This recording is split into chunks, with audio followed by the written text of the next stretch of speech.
La Asociación de Vecinos de Sibares, el Tranqueru, convocó a los medios de comunicación en una rueda de prensa que se celebró el lunes 9 de julio.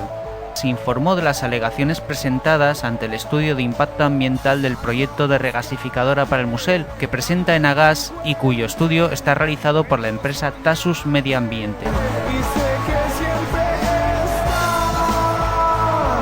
En la rueda de prensa comparecieron Roberto Roces Llaneza, que es el abogado de la Asociación de Vecinos, Antonio Rodríguez dos Santos, del Grupo Ecologista GREN y editor de Asturias Verde, Domingo Agoñi Chomín, de la Agrupación de Colectivos Asturianos ACA, y Javier Rubio Melgar, vicepresidente y portavoz de la Asociación de Vecinos de Sibares, el Tranqueru.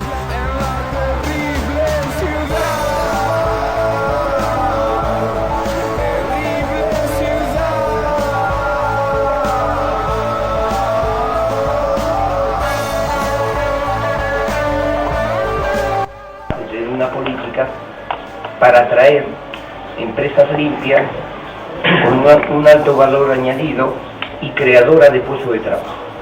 Asturias está peligrosamente especializándose en empresas perniciosas para el medio ambiente y consecuentemente que ahuyentan, espantan un desarrollo sostenible, llamado desarrollo sostenible, de empresas limpias con un alto valor añadido y creadoras de puestos de trabajo.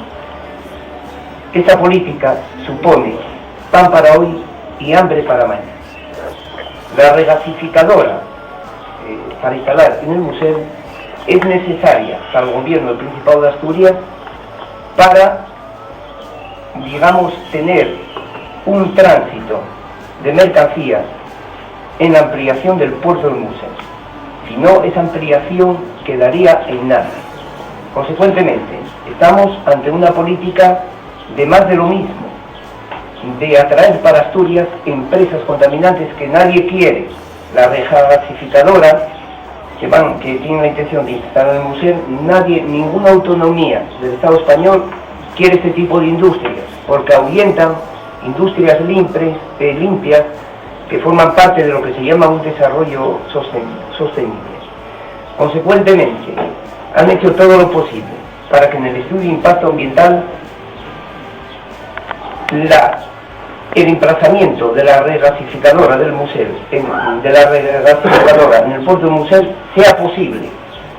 Es decir, que estamos ante un estudio de impacto ambiental hecho la carta, por encargo, con una ubicación de la regasificadora predeterminada, por encargo del promotor de la actividad. Prueba de lo cual es que estamos ante un estudio de impacto ambiental que es un documento muy complejo, difícilmente de entender para todo lector y afectado que no tiene conocimientos científicos, y consecuentemente nos encontramos frente a un documento en total estado de indefensión, ya que carecemos. Insisto una vez más, son estudios hechos a la carta en beneficio del promotor de la actividad y en detrimento de intereses de los ciudadanos medioambientales y, en definitiva, de valores de vida. ¿Y de qué pie coge este estudio de impacto ambiental?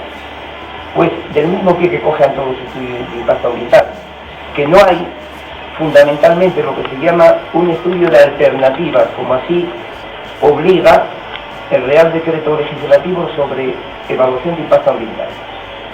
En este estudio de impacto ambiental no se ha estudiado ninguna otra alternativa.